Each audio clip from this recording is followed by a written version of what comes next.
Hi there and welcome back to another graphing tutorial using GeoGebra. Today we're going to talk about graphing trigonometric functions and equations. So a few things I want to do to get ready before I graph y equals sine x. First thing I want to do is click on the gear and then click on settings, and then I'm going to click on the gear again, and that brings up my global settings, and I want to set my labeling to no new objects.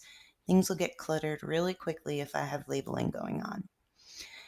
Then the other thing I want to do, if you notice here, my x-axis is marked off in integer increments, and when we're graphing in trig, it's always in increments of pi of some sort. So I'm going to click on that gear icon again and go back down to settings, and that pulls up a tabbed menu.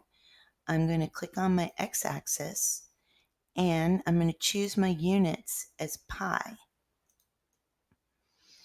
And you can see that my graph now, instead of having numbers on the x-axis, now has increments of pi, which is pretty awesome.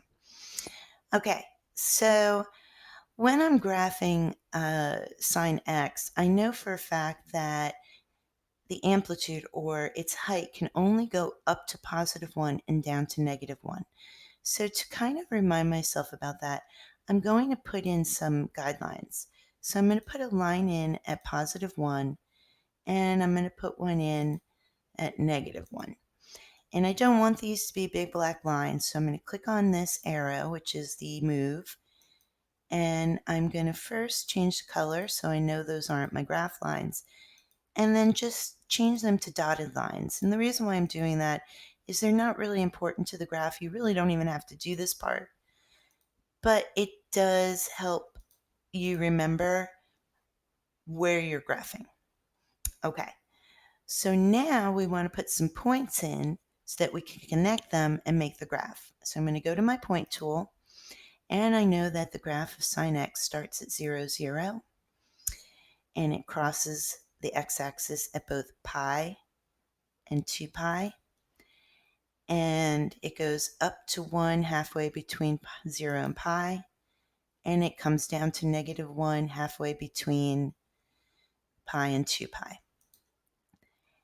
Now this next part you can do if you have a touch screen or if you have a tablet of some sort. You can also use your mouse. It's a little bit harder, but you're going to scroll all the way down and you're going to have to click on the word more, so you can keep scrolling down and find where it says pen. So I have a tablet. Let's see how well this works. Let me see if I can. Oh, actually, my tablet won't work on that screen, so I'm going to just use my mouse. And I am just going to go and connect those points. And I realize it's not super pretty. Let's change it.